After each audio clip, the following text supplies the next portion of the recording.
안녕하세요. 붓다의 뜰 해광입니다. 오늘은 아주 특별한 개송을 소개해 드리겠습니다. 바로 법성계입니다. 법성계. 이름이 어렵죠? 법성계는 한자로 법자의 성품 성자, 노래 계자입니다. 법성은 진리의 성품, 세상의 진짜 모습이라는 뜻이에요. 계는 노래라는 뜻인데 여기서는 짧은 시 같은 거예요. 그러니까 법성계는 진리의 노래, 세상의 진짜 모습을 노래한 시입니다. 이 법성계를 누가 지었을까요? 바로 원효대사님이 지으셨어요.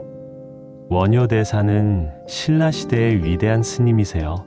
아주 똑똑하시고 자비로우시고 많은 사람들을 가르치신 분이에요. 법성계는 겨우 4줄밖에 안 돼요. 정말 짧죠.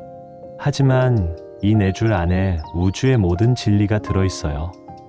오늘은 이 법성계를 초등학생도 이해할 수 있게 쉽게 풀어드리겠습니다. 어렵지 않아요.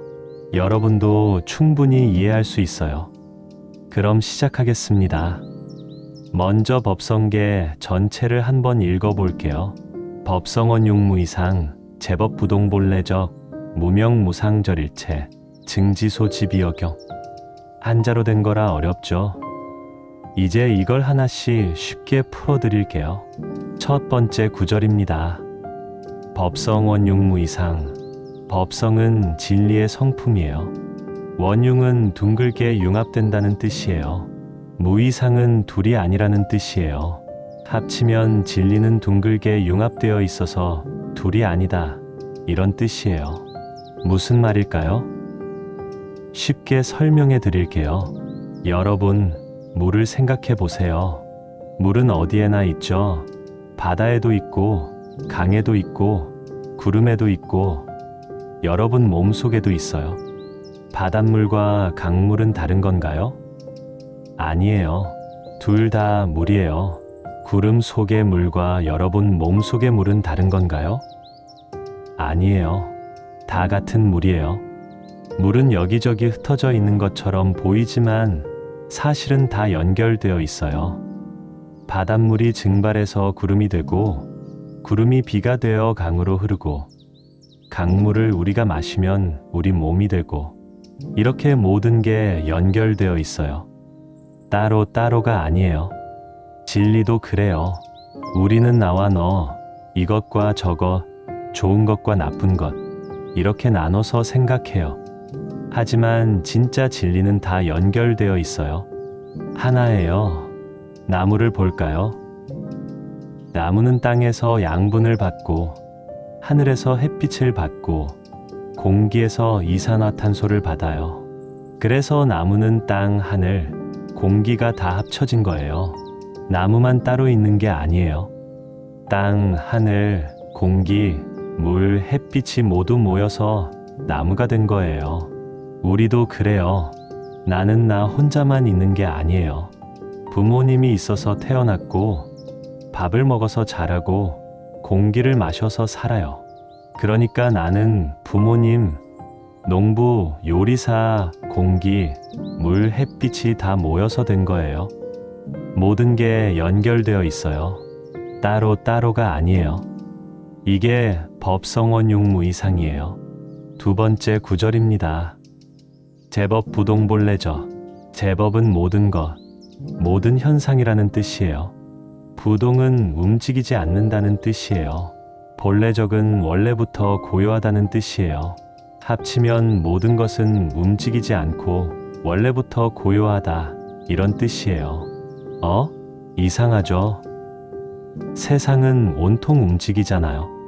자동차도 움직이고, 사람도 움직이고, 바람도 불고, 구름도 흘러가는데 어떻게 움직이지 않는다는 거죠? 좋은 질문이에요. 이걸 쉽게 설명해 드릴게요. 영화를 생각해 보세요. 영화관에 가면 스크린에 그림들이 움직이죠. 사람이 걷고, 뛰고, 말하고, 웃고, 우는 것처럼 보여요. 하지만 스크린 자체는 움직이나요? 아니에요. 스크린은 그냥 하얀 천이에요. 움직이지 않아요. 그런데 그 위에 빛이 비치니까 그림들이 움직이는 것처럼 보이는 거예요. 세상도 그래요. 우리 눈에는 모든 게 변하고 움직이는 것처럼 보여요.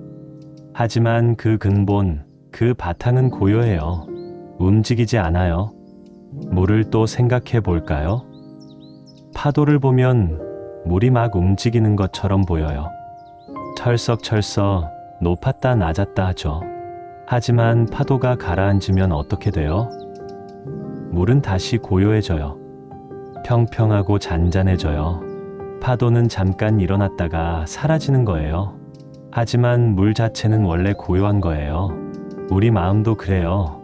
화가 났다가 기뻤다가 슬펐다가 이렇게 변해요. 마치 파도처럼요. 하지만 마음의 근본은 원래 고요해요. 평화로워요. 파도 같은 감정들은 잠깐 일어났다가 사라지는 거예요. 그래서 부처님은 말씀하세요.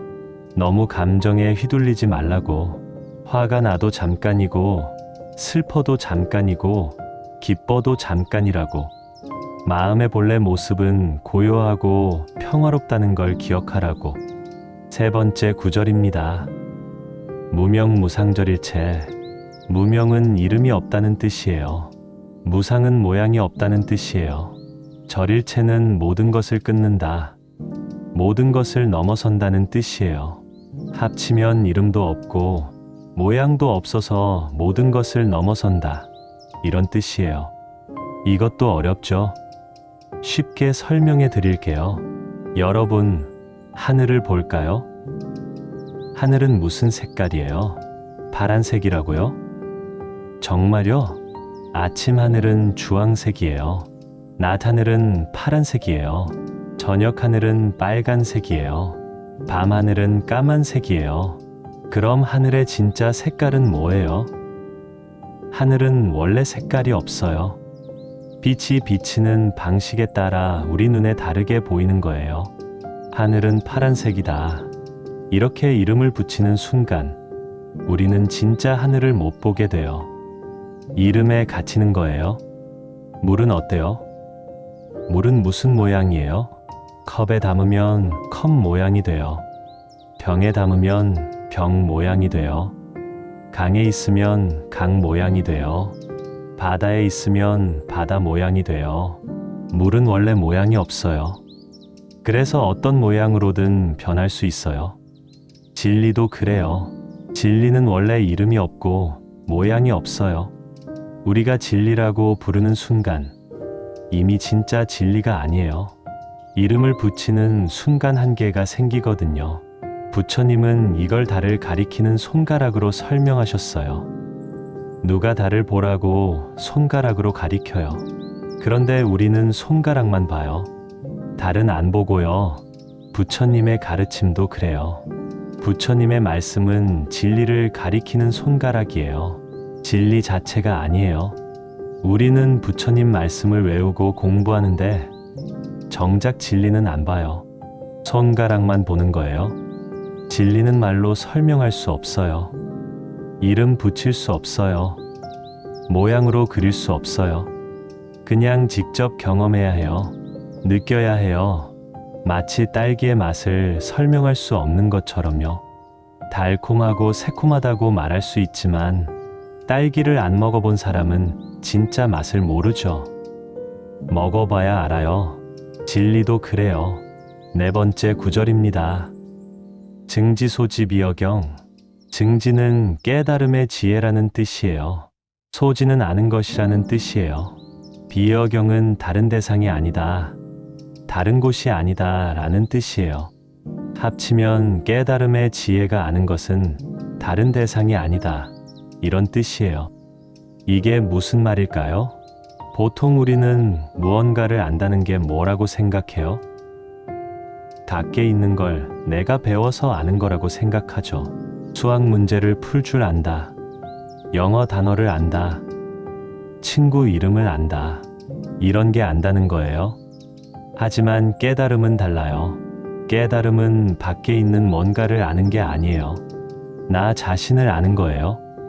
내 마음의 본래 모습을 아는 거예요. 쉽게 설명해 볼게요. 여러분이 거울을 본다고 생각해 보세요. 거울 속에 여러분 얼굴이 비쳐요. 그런데 여러분이 거울만 계속 보면 거울 속의 얼굴만 봐요. 진짜 내 얼굴은 못 봐요. 거울을 내려놓고 내 얼굴을 직접 만져봐야 해요. 그래야 진짜 내 얼굴을 알 수 있어요. 깨달음도 그래요. 책을 읽고 스님 말씀을 듣고 경전을 공부하는 건 거울을 보는 거예요. 하지만 진짜 깨달음은 거울을 내려놓고 내 마음을 직접 보는 거예요. 부처님은 말씀하셨어요. 답은 밖에 있지 않다고, 내 안에 있다고. 여러분 마음속에 이미 부처가 있어요. 이미 진리가 있어요. 그걸 발견하는 게 깨달음이에요. 밖에서 새로 가져오는 게 아니에요. 마치 구름이 걷히면 해가 보이는 것처럼 마음속 잡념들이 사라지면 원래 있던 부처가 드러나는 거예요.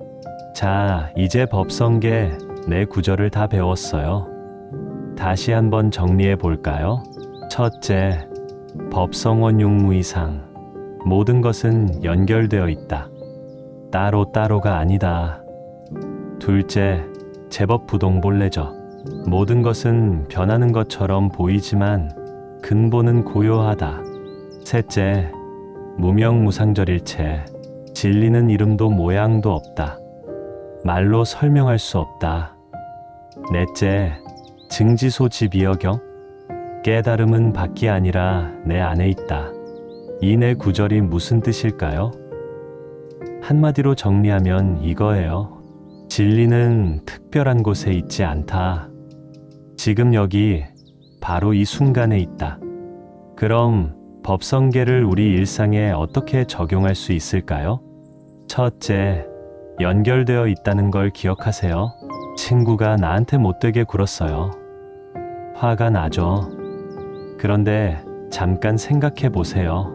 그 친구도 누군가한테 상처받았을 거예요. 집에서 부모님께 혼났거나 다른 친구한테 놀림받았거나. 그래서 마음이 아파서 나한테 못되게 군 거예요. 우리는 다 연결되어 있어요. 내가 화를 내면 다른 사람이 상처받고 그 사람이 또 다른 사람한테 화를 내요. 반대로 내가 친절하면 다른 사람도 기분이 좋아지고 그 사람이 또 다른 사람한테 친절해요. 우리는 혼자가 아니에요. 다 연결되어 있어요. 둘째, 고요한 마음을 기억하세요. 시험을 망쳤어요. 너무 속상하죠.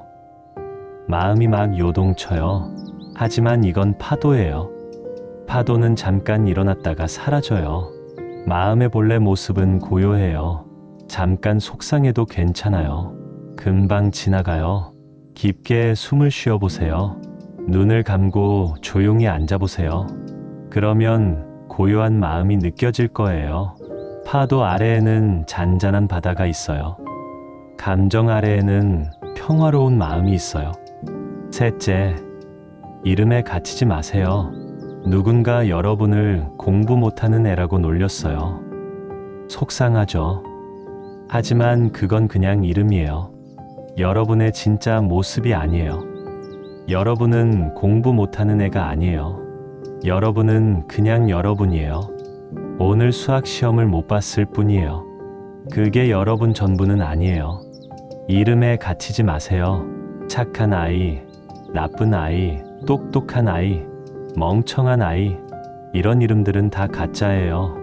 여러분은 그냥 여러분이에요. 매 순간 변하고 자라는 여러분이에요.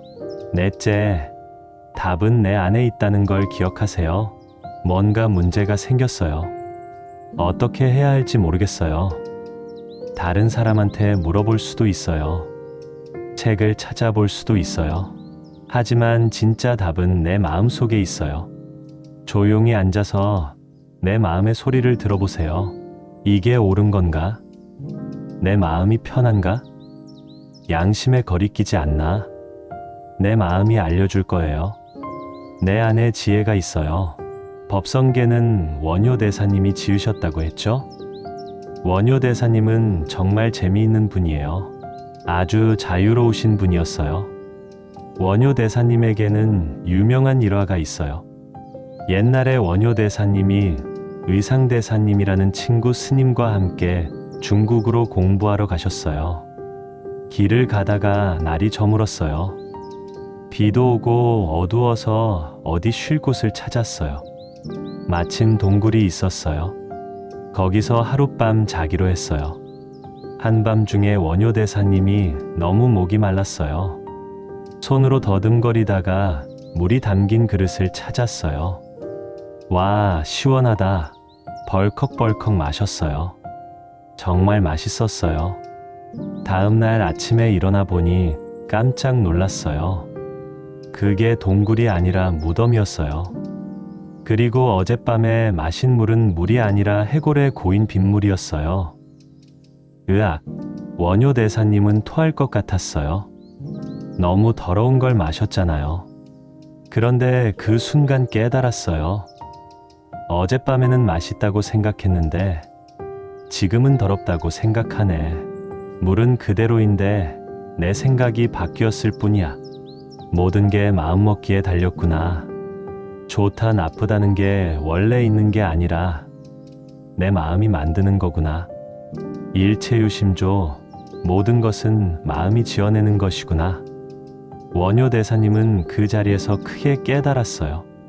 그래서 중국에 갈 필요가 없다고 생각하고 신라로 돌아오셨어요. 이 이야기가 바로 법성계의 가르침이에요.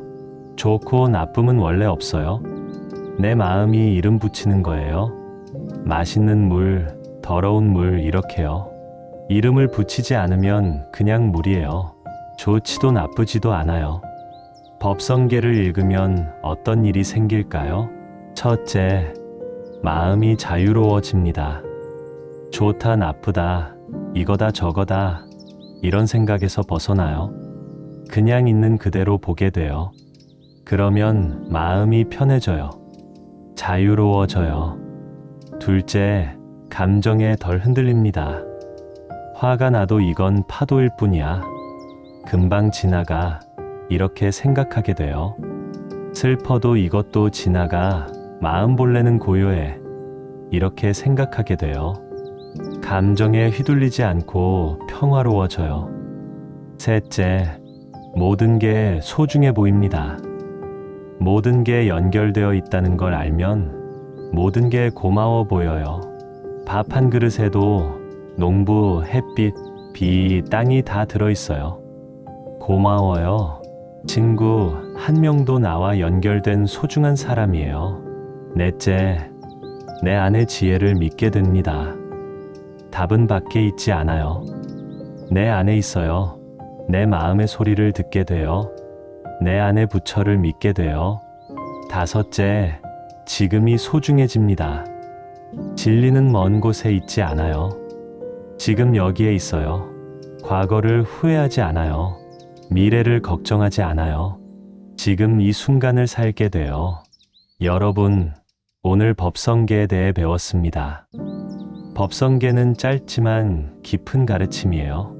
모든 것은 연결되어 있고 본래 고요하고 이름과 모양을 넘어서고 답은 내 안에 있다. 이 가르침을 기억하세요. 힘들 때 법성계를 떠올려 보세요. 지금 이 어려움도 파도예요. 금방 지나가요. 내 마음 깊은 곳은 고요해요. 화날 때 법성계를 떠올려 보세요. 이 화도 이름일 뿐이에요. 내가 화라고 이름 붙인 거예요. 그냥 내려놓으면 사라져요. 외로울 때 법성계를 떠올려 보세요. 나는 혼자가 아니에요. 모든 것과 연결되어 있어요. 하늘, 땅, 나무, 바람 모두와 함께 있어요. 법성계는 어려운 게 아니에요. 우리 일상 속에 있는 진리예요. 오늘 배운 걸 잊지 마세요. 할머니, 할아버지께 오늘 배운 이야기를 해드리세요. 법성계 배웠어요. 모든 게 연결되어 있대요. 할머니도 저도 하나예요. 부모님께도 말씀드리세요. 원효 대사님 이야기 들었어요. 해골, 물 이야기 재미있어요? 친구들에게도 말해주세요. 우리 화내지 말자. 다 파도야. 금방 지나가. 이렇게 하면 우리 모두 평화로워질 거예요. 법성계의 가르침처럼 우리 모두가 고요한 마음으로 살아가면 좋겠습니다. 파도에 흔들리지 않고 이름에 갇히지 않고 내 안의 지혜를 믿으며 살아가는 여러분이 되길 바랍니다. 오늘 이 법문이 여러분과 여러분 가족 모두에게 평화가 되었기를 바랍니다. 부처님의 지혜는 혼자만 간직하는 것이 아닙니다. 함께 나눌 때 더 큰 빛이 됩니다. 오늘 들으신 법성계 이야기가 마음에 와닿으셨다면 여러분 주변의 어린 자녀들, 손주들에게도 들려주세요. 모든 것이 연결되어 있고 답은 내 안에 있다는 이 아름다운 메시지를 함께 나눠주세요. 구독 버튼을 눌러주시면 매일 아침 이런 쉬운 불교 이야기를 함께 나눌 수 있습니다. 알림 설정을 해두시면 새로운 법문이 올라올 때마다 가장 먼저 만나보실 수 있습니다. 좋아요를 눌러주시는 것도 부처님의 가르침이 더 많은 분들께 전해지도록 돕는 공덕이 됩니다. 여러분의 작은 손길 하나하나가 불교를 어려워하는 누군가에게는 큰 평화가 될 수 있습니다. 공의 마음으로 중생들께 이 지혜를 전해주시길 부탁드립니다.